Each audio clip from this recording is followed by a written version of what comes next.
Hello everyone, my name is Kamal. Welcome to Kamal Physics classes. Student, today we have discussed about alkane, alkene and alkyne. आज हम लोग general formula of alkane, alkane and alkyne के बारे में discuss करेंगे। सबसे पहले हम लोग जानते हैं कि अल्केन क्या होता है, अल्कीन क्या होता है और अल्काइन क्या होता है। तो first of all alkane, alkane students last में जिसमें ए एन ई वर्ड आ जाए तो हमें समझना है कि वो अल्केन है। तो अल्केन का जो जनरल फॉर्मूला होता है वो होता है CnH2n+2।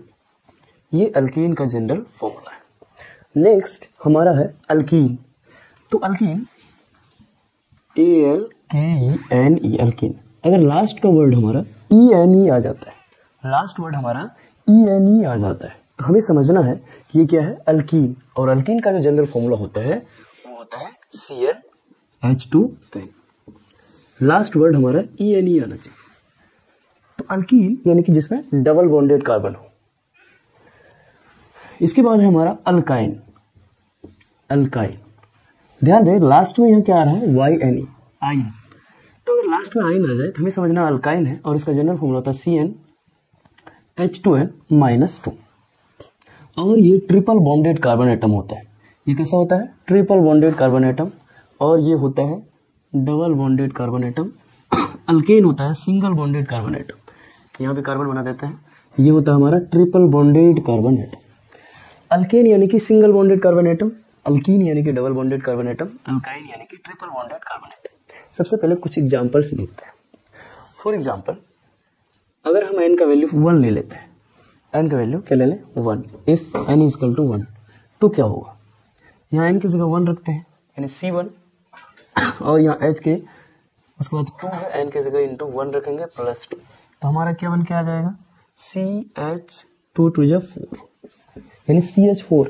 CH4 यानी कि इसको हम लोग क्या बोलेंगे, मीथेन, मीथेन। जबकि अगर हम यहाँ 1 ले लें तो यहाँ डबल बॉन्ड एग्जिस्ट नहीं करता, यानी कि अल्कीन होने के लिए हमारे पास क्या होना चाहिए, 2 कार्बन होना चाहिए, तब ना कार्बन कार्बन के बीच डबल बॉन्ड होगा। अल्कीन यानी कि कार्बन कार्बन के बीच डबल बॉन्ड होना चाहिए। तो यानी कि हमें यहाँ क्या देना चाहिए, C2 2 2 4 यानी कि जितना कार्बन होगा उसका दोगुना हाइड्रोजन होगा। और यहाँ भी C2H2। अब अगर इसका स्ट्रक्चर देखें, सबसे पहले इनका स्ट्रक्चर देखते हैं। सिंगल बॉन्ड दिख रहा है हर जगह, जबकि यहाँ अगर आप देखें तो यहाँ आपको क्या दिखेगा, डबल बॉन्ड दिखेगा। देखिए 2 कार्बन और 4 हाइड्रोजन। और हमें रूल क्या है कि कार्बन के पास कितना बॉन्ड होना चाहिए, 4 बॉन्ड्स। तो देख लीजिए 2 बॉन्ड 3 4, यहाँ भी कार्बन के पास 4 बॉन्ड होना चाहिए, 2 3 4 कंप्लीट हो गया। अब यहाँ देखते हैं, क्योंकि हमारा ये अल्काइन है तो यानी कि कार्बन कार्बन के बीच 3 बॉन्ड होगा और 2 हाइड्रोजन है तो 1 हाइड्रोजन इनके पास आ जाएगा और 1 हाइड्रोजन इनके पास आ जाएगा। अब इसका नेमिंग देखते हैं। इसका तो मिथेन हो गया, लास्ट में देखिए ANE आ गया सिंगल बॉन्ड। अब इसका देखिए 2 कार्बन के लिए वर्ड रूट जो होता है वो होता है इथ। क्या होता है, ETH, इथ। और कार्बन कार्बन के बीच अगर डबल बॉन्ड हो तो इसके लिए लगाते हैं हम लोग ENE, तो इसका नाम क्या हो जाएगा, इथीन। जबकि यहाँ अगर आप देखें तो 2 कार्बन के लिए वही वर्ड रूट इथ होता है, वर्ड रूट नहीं बदलता। और यहाँ हमारे पास क्या है, ट्रिपल बॉन्ड है तो हम लोग क्या लगाएंगे, YNE, आइन तो क्या हो जाएगा, इथाइन। तो इथाइन सिर्फ कहाँ बदलाव था, बॉन्ड में। अगर कहीं डबल बॉन्ड से ट्रिपल बॉन्ड हो जा रहा है तो उसका जो IUPAC नोमेनक्लेचर है वो चेंज हो जाएगा, क्योंकि IUPAC नोमेनक्लेचर जो है वो बॉन्ड पे ही डिपेंड करती है। कार्बन पे, कार्बन कार्बन के बीच कितना बॉन्ड है, सिंगल बॉन्डेड है या डबल बॉन्डेड है या ट्रिपल बॉन्डेड कार्बन है। ट्रिपल बॉन्ड तक ही होता है कार्बन में, इससे ज़्यादा बॉन्ड नहीं होता, जो कि इसको हम लोग बोलते हैं कोवैलेंट बॉन्ड। ठीक है, तो ये था हमारा जनरल फॉर्मूला और उनके कुछ एग्जांपल्स। और एक एग्जांपल इसमें भी ले लेते हैं। मान लीजिए कि मेरे पास अल्केन का, क्योंकि यहाँ कार्बन कार्बन के बीच दिखाना है हमें सिंगल बॉन्ड, तो ले लेते हैं एग्जांपल। 2 कार्बन अगर ले लें, C2, अगर यहाँ 2 ले दें इनका वैल्यू 2 आएगा, 2 2 4 +2 6 H6। अब दिखा देते हैं आपको यहाँ सिंगल बॉन्ड कैसे आता है। H6 है यानी कि 3 हाइड्रोजन इसके पास है और 3 हाइड्रोजन इसके पास।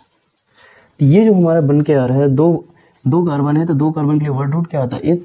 सिंगल बॉन्ड है तो क्या लगाएंगे, N, तो हमारा क्या आ जाएगा, इथेन। इथेन यानी कि लास्ट में हमारा ANE आया है, single bonded carbon atom. Ethene यानी कि लास्ट में ENE आया है, double bonded carbon atom. Ethyne यानी कि लास्ट में 3 बॉन्ड्स आया है, लास्ट में क्या है YNE आया है, यानी कि 3 बॉन्डेड कार्बन एटम। हम लोग इनको ऐसे भी पहचान सकते हैं। यानी कि कभी अगर हमें IUPAC नोमेनक्लेचर दे दिया गया और पूछ लिया कि draw the structure of following compounds, तो हम लोग ये लास्ट वाला जो है ANE और ENE और YNE देखकर पहचान लेंगे कि कहाँ कौन से कार्बन में कितने बॉन्ड है, सिंगल बॉन्ड है या डबल बॉन्ड है या ट्रिपल बॉन्ड है। तो हम लोग ऐसे पहचान सकते हैं।